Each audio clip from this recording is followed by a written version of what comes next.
জামাল ভুঁইয়া কাজিম সাদের নিয়ে আগে থেকেই বাংলাদেশের মিডফিল্ড ছিল চ্যালেঞ্জ জানানোর মতো। সেখানে হামজা চৌধুরী যুক্ত হয়ে মিডে যোগ করেছেন অন্য মাত্রা।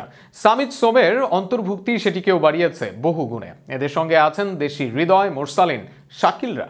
এই মুহূর্তে তাই বাংলাদেশের মিডফিল্ড এশিয়ার অন্যতম সেরাদের তালিকায় থাকবে। বাংলাদেশের মিডফিল্ড নিয়ে বিস্তারিত থাকছে প্রতিবেদনে।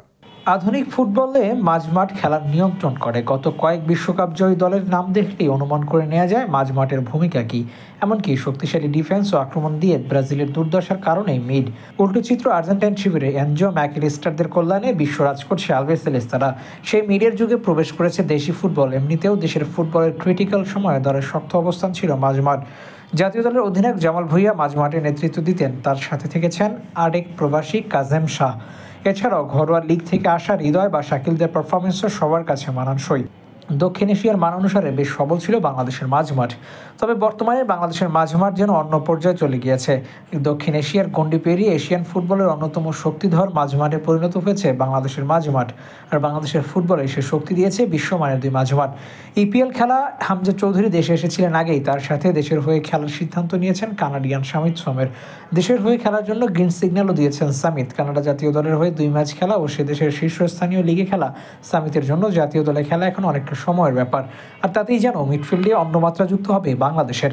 ডিফেন্সিভ মিডফিল্ডার হিসেবে থাকবেন হামজা চৌধুরী। তার সাথে মাঝমাঠে খেলবেন সামিদ সোম ও জামাল ভুঁইয়া।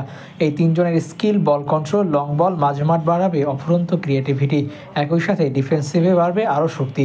প্রশ্ন হলো, বড় নাম কি আসলেই প্রভাব ফেলতে পারবে? র্যাঙ্কিংয়ে 50 ধাপ উপরে থাকা ভারতের বিপক্ষে এক হামজাই প্রায় ব্যবধান করে দিয়েছিলেন। সেখানে দুই দলের বাকি খেলোয়াড়দের চোখে আঙুল দিয়ে দেখিয়ে দেন নিজের যোগ্যতা। এবার তার সাথে সামিদ সোম যোগ দিলে একদিকে যেমন মাঝমাঠের শক্তি বাড়বে, তাতে কোনো সন্দেহ নেই, অপরদিকে মাঝমাঠে দুজনের দুটি মিডকে কন্ট্রোল করবে বড় ভূমিকা। সামিদ সোমের অন্তর্ভুক্তি হামজাকে ডিফেন্সে মনোযোগী হতে আরও সাহায্য করবে। অপরদিকে জামাল ভুঁইয়া বা কাজিম শাহরা এই জায়গায় নিজেদের উজাড় করে খেলার সুযোগ পাবেন।